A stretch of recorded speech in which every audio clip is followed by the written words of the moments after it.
Insights with Terri Coots, a weekly look through the eyes of predictive astrologer Terri Coots. Here's Terri. Hi everyone, this is Terri, and you're listening to Insights with Terri Coots. Thanks again for your time. We're going to be exploring September the 10th through the 17th, 2023. Wonder what this week is going to pop up for us.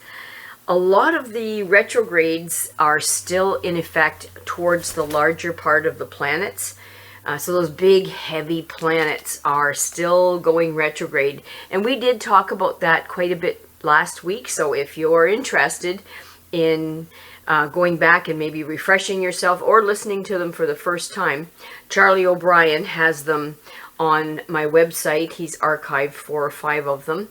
And that would be www.terriworld.com. You can find those previous podcasts. So I won't beat you to death with that. Still, we're in a bit of a Mercury retrograde, and that's going to be changing on the 12th. Now, here's the problem. And it depends on your location, because I know people listen from all over, and thank you very much for that. Some will feel it on the 12th and some will feel it on the 10th, but technically in this area we'd be looking at the 10th for it changing into direct from retrograde. Now that's a challenge. I love to see it go direct, but the challenge is when it changes like that, it really affects us. Sometimes our thinking gets really fuzzy because it's a change in direction. It's kind of like thinking of you sitting in the front seat of a race car and you're going 220 miles an hour and all of a sudden you stop and you go backwards. The momentum just throws you forward and then throws you back. So that's kind of the feeling that we get when retrograde turns into direct.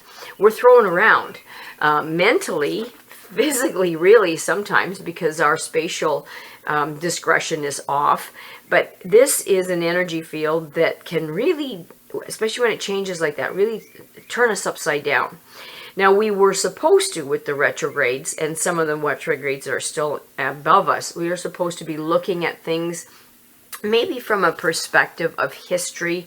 What have we learned? What don't we want to repeat? What do we want to repeat? And that, that bears thinking about. So with that, what we're supposed to do is maybe have a plan when it starts to go forward, and it's going forward soon. So in Virgo likes to plan. Virgo likes to accomplish things. Virgo energy is sensitive to the surroundings, can feel overwhelmed by some of the humanity.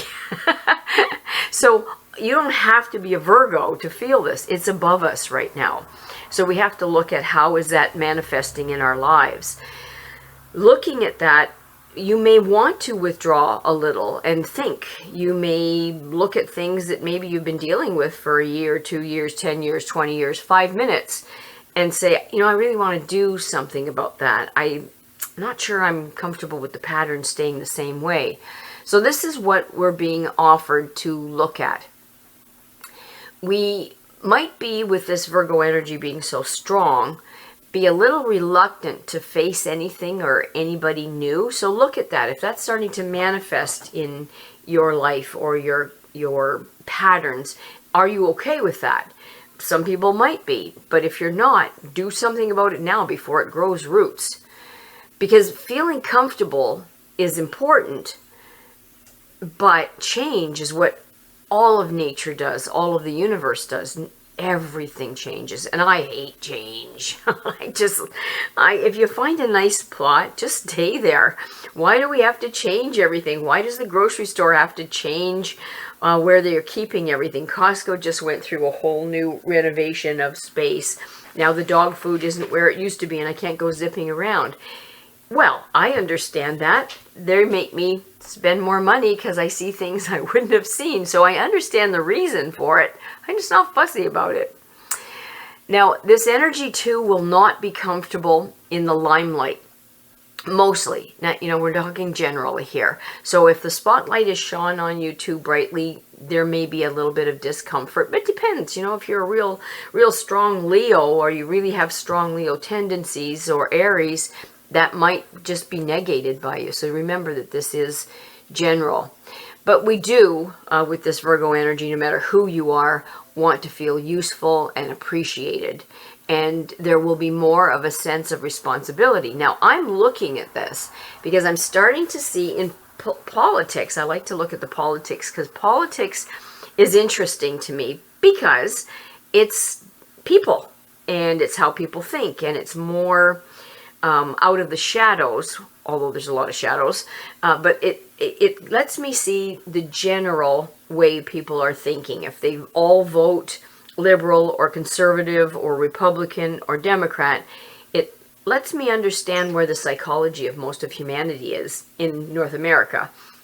And so I have a greater understanding. So when this happens, when we look at the politics of this, some of the for instance, with this Trump fiasco and the courts and some of the Republicans are starting to maybe distance themselves a bit from the wackos, and it's about time, and some of the wacko thinking, because they're recognizing that it is alienating them from the general population, which is making me feel much more comfortable, because I was starting to think we were all insane and there was no hope for us whatsoever. And I think it's coming down to us grasping and embracing consequences. There seems to be a little bit more consequential behavior that we're embracing. So let's take Clark. He apologized for what he did, said he did it all wrong, and Ford apologized for Clark and said, I'll take all the responsibility, and nothing happened.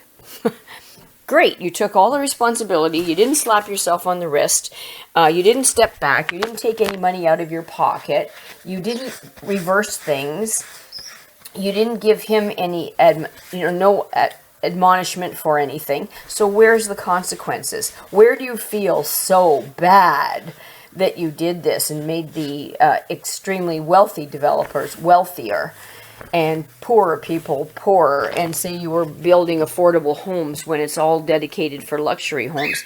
Where are the consequences? So they found a scapegoat. They let Clark go, but Ford's still cruising around. Air Canada threw off 2 people last week, their flight from, I think it was Las Vegas to someplace in Quebec, because there was 2 seats that were vomited on the week before, or I'm sorry, the evening before. They didn't clean it up. They cleaned it up in the morning. The seats were wet and the whole plane smelled like vomit, and these 2 women were expected to sit in it. And when they said it was a biohazard and it wasn't comfortable and they didn't like it, they said there were no seats. The attendants offered to get blankets for them to sit on for 4 hours. They agreed.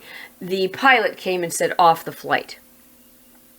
Is that any way to treat your customers? Is that any way to treat a human being, period? Would he like to sit in vomit? So maybe if he threw them off the flight and they're looking into it, quote unquote, maybe somebody could sit him in a seat of vomit, wet vomit, by the way, and see for 4 hours, and he can't move, and see how he likes it. Or would he like his mother to do that, or his sister? So do I sound angry? I am. I'm perturbed. I'm frustrated with what people are not thinking and what they are thinking, and that's what the Virgo energy is offering us, a strong sense of responsibility to try to fix things. Don't just whine. Here I'm whining. How am I fixing it? I hope I'm helping by making people aware of it. And maybe when we all gob together, we can do something about it. So this energy is allowing us to maybe, and I'm seeing it in politics, maybe take a little more responsibility and try to fix things, try to say this isn't right, to stand up and say, even silence condones. I mean, we don't have to stand up and say something, but even just being silent, not saying anything, condones. So we have to be vocal. I'm not saying we have to do the Ottawa thing again. There's a different approach, but we do have to do something. So look at your energy. What are you feeling? What are your patterns? That's what we're supposed to be doing this week. That's how we've been tasking to do things this week, and that's what the universe wants us to do. Now that Libra energy wants us to get a little bit more balance. So it wants us to try to look at, how can I balance my life a little bit? How can I gain balance? How can I hold balance? How can I keep balance? Am I even anywhere near balance? And how could I get there? Knowing this ahead, what I tried to do for myself is I looked around the farm, I looked around the house, I looked at my books, I looked at everything. I thought, where am I listing? Where am I out of balance? So you might want to do that as well. Just look around your home, your life, your family, your experience, and say, is there a heavy part and a light part? Is it leaning too much one way and not the other? Do I need to right this? That's what Libra in Mars wants us to do, especially this week. Venus, planet of love, beauty, and attraction, still is in Leo, which means we'll want to shine, right? So there'll be fear of underperforming. We'll want to look good. We'll want to be good. We'll want people to notice us. So if you get a chance and you can help somebody feel good about themselves, don't be afraid to do it. It won't take away from you. Just let them know that they're valued and why they're valued, sincerely why they're valued. So it won't hurt us to be in that energy space to support and uplift another person. And I think sometimes, especially I know with the animals, if I value them, if I give them credit, if I positively reinforce behaviors, it keeps going. So if the dog sits and I give him a cookie, he keeps sitting. If he lays down and I give him a cookie, he lays down. It's with all mammals. Anything that we're reinforced with is going to keep happening, and that's what we should be looking at doing with our friends and family. What behaviors in them do I like right now, and how do I want to reinforce it? The beginning of the week, if you are vulnerable in heart, in stress areas, in your aorta, in your main arteries, it's going to be vulnerable. So watch your stress level. And that doesn't mean that anybody goes out there and stresses on purpose. It means if we watch it and we're aware of it, maybe we can change our thinking, changing how we respond to the stress. And is it better for our heart? Absolutely. Is it better for our body? Yes, absolutely. Then the middle of the week, watch your tummies, kids. Our tummies could be sensitive. So watch the foods that you choose, because your body might not be as resistant to maybe bacteria. This is where people get sick. Could be a certain food that just doesn't like you, or you don't like it, and your stomach will tell you. Fats for some people with pancreatitis. And your animals. Look at your animals. You may have some loose stools in people and animals this week. Go back and look at what was the food that was ingested, or the stress level that made it happen, and how can I maybe step around that dung next time and not fall into it. Then towards the end of the week, if you're weak in your kidneys, the bladder area, that could be a problem. So just be on top of it. If you know you have a propensity to get infections in that area, maybe do something holistically. Apple cider vinegar, they say, works. Cranberry juice works. Any kind of astringent. Lots and lots and lots of water to get rid of it. The number that was given us is number 9, and number 9 is idealistic. Now you take that and you combine it with that Leo, that ideal Leo, shiny, and you take the Libra energy in Mars, which wants everybody to love everybody, which isn't going to happen. We could land on the idealism, and that can get up to be a problem if we don't have somebody to stabilize us. In our cosmos, the stabilizing energy will be Virgo. Virgo is a little bit more realistic, so it could help with that number 9 and the idealistic types of zodiac signs out there. It may help us get through this a little bit less unscathed. Now, the journey that's going to help us with number 9 will be experience. The universe is trying to help us gain experience, to maybe take that high level of mental energy that we get with that Virgo in the first part of our zodiac and use it. It'll help us to handle the difficulties, the challenges. It'll help us to become more aware of our goals and then more devoted to our goals. It's more sensitive. It's more courageous. And it's not afraid to take on responsibility. So you pair that number 9 energy with what we already talked about, that sense of responsibility. Maybe we'll write a few things this next week, hoping that it lasts for us a little bit longer than just a week, because I think we need it. We're really in a cycle that can harm or maybe help us rebuild. I think we're at a turning point when you feel the energy. We're at that place in our lives, in our species' lives. We either make this go or we're going to be going down a dark hole. So the weakness of number 9 paired with where the planets are could be a tendency to have delusions. Yep, I've seen that. I've seen it. I'm sure I'm in it myself at times. To be extremely emotional, moody, and maybe exaggerated reactions. Look at that with your dogs. I just found one of my rescue dogs, was kind of spatially challenged by some of the other dogs and reacted by snipping and didn't take meat, but got a good pinch in. That was an overreaction to the situation, and I took that really seriously. We do not harm each other in this family. So there had to be a consequence, and that consequence was you are banned from the pack for a while. You're tied up. I'm right there watching so they don't get into trouble. You're tied up, but you're not involved. I know that a lot of people think that animals don't learn that, but they do. They don't like to be not part of the pack, and when they've done something that is not in line with the rules and the boundaries, and they're driven from the pack, so to speak, I made him go away. I didn't pull him away. I made him go away. I told him, you get to where your tie out is, and he did. He walked over. He volunteered for his punishment, and he was tied out for about 10 minutes while I was doing chores, and he wasn't involved with us.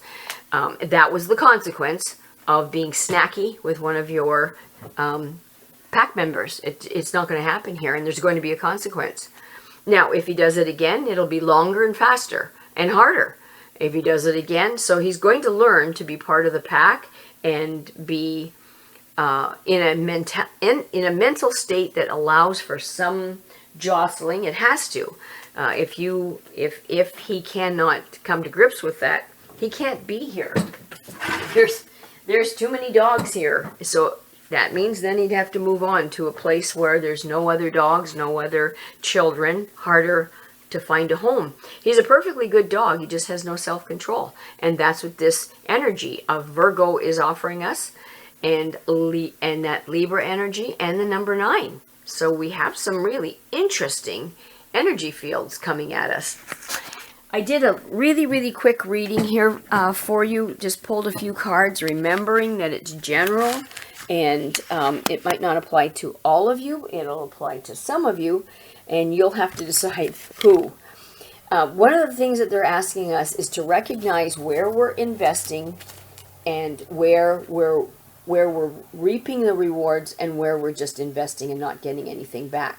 Now, we don't do favors for other people to get things back, but you also do have to look at it when we invest in something. There should be a bit of a positive aspect of it, or we should stop investing in it. This is emotional, so it's an emotional card. So they're suggesting that we look at what hasn't, I'm going to say, carried its own weight, given us a payback, and do we want to look at it as spilled milk and then start to walk away? So that can be regrettable, to say I've put all this time into something and it didn't work out, and it's not working out, and I don't see any way it's going to work out. So there'll be sadness involved in that, maybe some self-blame and some regret, maybe a little bit of brooding, because the ending isn't happy. But then what do we do about it? We have to recognize we've suffered this loss. It's been very disappointing. And look at the last few years. Many things have for many of us. And maybe we feel abandoned and betrayed by a loved one or our government or science or whatever it is that you feel abandoned and betrayed by. We have to look at it, because in this energy field, the universe is trying to tell us not everything is lost here. There's still some things that can be salvaged from this whole situation.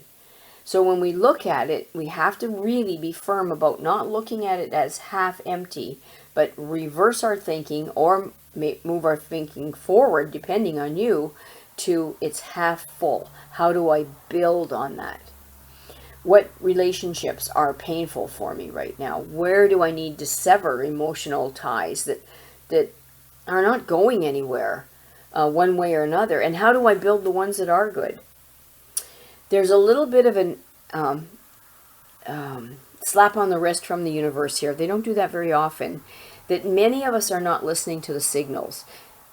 This card that's pulled is trying to identify for us that they've been throwing signals at us left and right. And I know I've seen them all over the place for other people that aren't aware and are aware. For myself, that I am aware, and then maybe I missed some. But they're saying we're missing a lot of the signals that need to be looked at so that we can make good decisions and work properly as a species, as a country, as a family, as a city. And so maybe we need to pay a little bit more attention to that. And they're saying now we need to have the courage to stand up and say what we feel. Make sure that you feel right about it. Bounce it off somebody that you respect before you go standing up and having your head chopped off. But we do have to stand up for moral. This is a soul card. And what they're saying is that many of us are looking at things that are wrong and that we don't agree with. Politicians that lie. Not just politicians. I'm using them because they're shining. They're available to see. But liars, people that say things. I'm going to take Ford and Trudeau. A liar's a liar. When they say things that aren't true and then say, oops, I'm sorry, I misspoke. Or, oops, I'm sorry, I didn't think I was going to get caught. We have to take issue with that. Because if we allow lies and crime and forgery and bad behavior, bad moral behavior, we're just going to get more of it. So if we don't, even in our own lives, toe the line. That's what this card is about. The Seven of Wands is about courage, to speak the truth, to stand up when maybe nobody else is going to agree with you and take that chance. And so many people have put their careers on their line, their families on the line for the truth, and not be supported till later when everybody else supports them. Oh, now it's safe. We have to look at ourselves. What are we supporting? And the last but not least, they're saying, please, please look at your health. We're going to be under the gun in the next few months. Kids are going back to school. They're going to spread germs. A form of COVID's on its way. Well, it's not on its way. It's already arrived. I'm wearing my mask again. I was the only one in Costco wearing a mask. I don't care. It's a small thing to do if I don't catch the cold. Now, the person that I was with didn't wear a mask. And guess who has a sore throat yesterday and today? Not me. I'm fine, thankfully. But how hard is it to put a mask on? It doesn't completely protect you, but for me, it helps me not breathe in somebody else's gunge. And for a moment, I'm just a little bit safer than if I'm not wearing it. It's your decision. It's your body. It's your health. But there is that warning there that we won't have the immune system to, all of us will not have, I'm sorry, I misspoke. Not all of us will have the immune system to resist, and not all of us will have the immune system to make us safe. And some of us will, some of us won't, but more people that won't will spread more, and so the story goes. Gets worse and worse and worse. So they're warning us about our health. And the other thing they're asking us to do for this week is please, please, try to make yourself happy. Try to make other people happy. Do not make yourself happy at the expense of other people unless it's getting stupid. But what they're asking for is if you're happy and you make yourself feel the joy and the emotional fulfillment of a well-lived life and circumstances, you can pass that on. So they want you to focus on not selfishly make yourself happy, but make yourself happy that doesn't harm other people, and then spread that happiness around. That's what we're being tasked with this week, folks. So on that vein, I would like again to take the opportunity to thank Charlie O'Brien for all the hard work he does getting this up on Spotify podcasts, Apple iTunes, Amazon Music Podcasts, SoundCloud, YouTube. He'll give me the link when he can, and I will send that to Facebook. And thanks again, everybody. You have yourself a wonderful week. Do your homework. If you need me and I can help you with a private reading, don't hesitate to call or text 519-726-6699, or you can email me at terri.coutts@gmail.com. And we'll be starting another class if the mosquitoes get off our backs. Hopefully, this coming Tuesday on the 19th, we start one more class if there's enough people. We'll be doing obedience and agility. I'll help you understand your dog. I'll help you get some more good relationship energy with your dog and understanding and psychology, dog psychology, as well as obedience and focus and bonding. Alrighty, you have a good week. Thanks again. Bye for now. Thanks for listening to Insights with Terri Coots. Visit Terri's website at terriworld.com. TERRI world.com.